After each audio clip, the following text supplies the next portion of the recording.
Tambah hari, tambah benci dosa. Tambah hari, tambah ku setia. Shalom saudara sekalian, senang sekali saya kembali bisa menyapa saudara dalam mimbar kecil. Lagu yang baru saja saya nyanyikan tadi tentu tidak asing buat saudara. Saya yakin kita semua mungkin tahu atau bahkan hafal nyanyikan lagu itu. Nah, sebenarnya lagu itu menceritakan apa sih Bapak Ibu? Yang saya tangkap lagu itu menceritakan soal keseharian. Bagaimana tambah hari, artinya setiap hari berganti, kita semakin mencintai Yesus.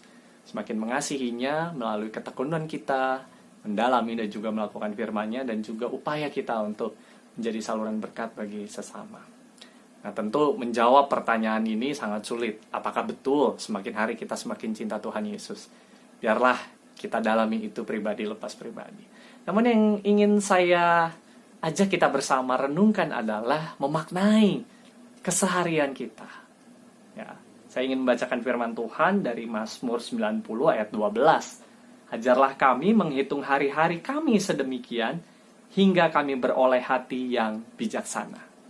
Nah, Bapak Ibu Saudara sekalian, saya yakin kita semua melakukan hal ini, ya. Dalam artian kita sering menghitung hari, ya.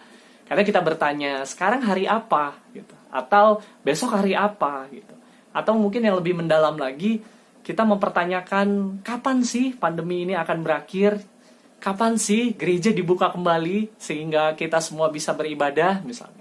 Kita sering mempertanyakan hari-hari kita. Kapan, dan kapan. Namun Bapak Ibu yang terkasih, saya ingin mengajak kita merenung bersama bahwa ada satu hal yang nggak boleh kita lupakan ketika kita mempertanyakan hari-hari kita atau kita merenungi hari-hari kita, yaitu untuk apa kita melakukan. Maka bersama pemazmur kita diingatkan bahwa ajarlah kami menghitung hari-hari kami sedemikian untuk apa? Hingga kami beroleh hati yang bijaksana. Pemazmur ingin mengajak kita untuk melihat bahwa setiap hari yang kita lalui seharusnya membuat kita menjadi pribadi yang memiliki hati yang bijaksana.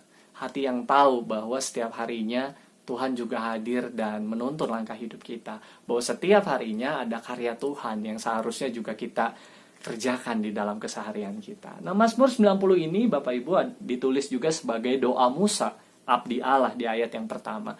Kita tahu dan mengenal siapa Musa.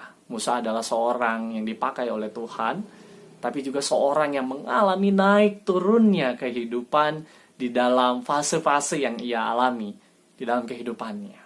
Sebut saja 40 tahun pertama ia tinggal di Mesir sebagai seorang bangsawan. Ia memiliki kekayaan, ia memiliki fasilitas dan juga memiliki power untuk melakukan segala sesuatu.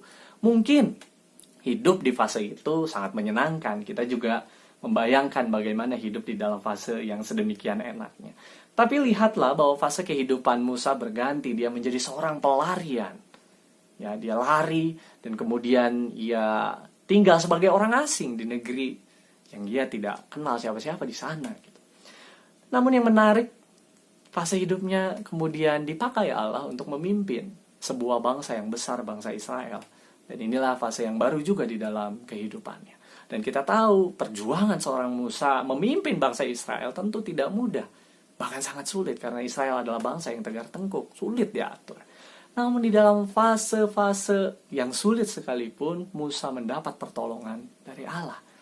Apa itu artinya? Artinya dalam segala fase, baik yang menyenangkan maupun yang tidak enak, tangan Tuhan berkarya di dalam kehidupan Musa. Sehingga ketika Mazmur ini mengatakan, ajarlah kami menghitung hari-hari kami sedemikian. Apa yang dihitung? Hari-hari di mana naik turun memang kehidupan kita, tetapi tangan Tuhan juga senantiasa bekerja dalam kehidupan kita. Mari Bapak Ibu, hari ini saya mengajak kita untuk merenung. Mari kita menghitung hari-hari kita. Mari kita melihat karya Tuhan yang sudah kita rasakan dan alami dalam kehidupan kita. Mungkin tahun lalu, mungkin puluhan tahun lalu, atau mungkin kemarin, atau mungkin hari ini. Yang penting jangan lupakan Jangan lewatkan hari-hari begitu saja tanpa memaknai bahwa Tuhan menyertai kita. Dan dengan demikian kita memohon hikmat Tuhan untuk semakin bijaksana. Untuk apa? Untuk menyongsong hari esok. Amin. Tuhan memberkati kita. Mari kita berdoa. Bapa di surga, terima kasih untuk karya Tuhan yang luar biasa dalam kehidupan kami. Baik kemarin maupun hari ini dan hari esok dan seterusnya. Kami yakin Tuhan tetap berkarya. Namun seringkali kami melewatkan pemaknaan akan karya Tuhan tersebut. Sehingga kami melewati hari-hari kami tanpa merasakan sesuatu. Hari-hari ini berlalu begitu saja. Bahkan di tengah pandemi ini kami melewati segala sesuatunya dengan sangat sedih, dengan sangat takut, dengan sangat cemas. Karena kami lupa memaknai bahwa Tuhan pun berkarya di masa-masa sulit ini. Ajarlah kami untuk berhikmat, menjadi orang yang bijaksana melihat karya Tuhan itu. Terima kasih Tuhan. Di dalam Kristus Tuhan kami berdoa. Amin.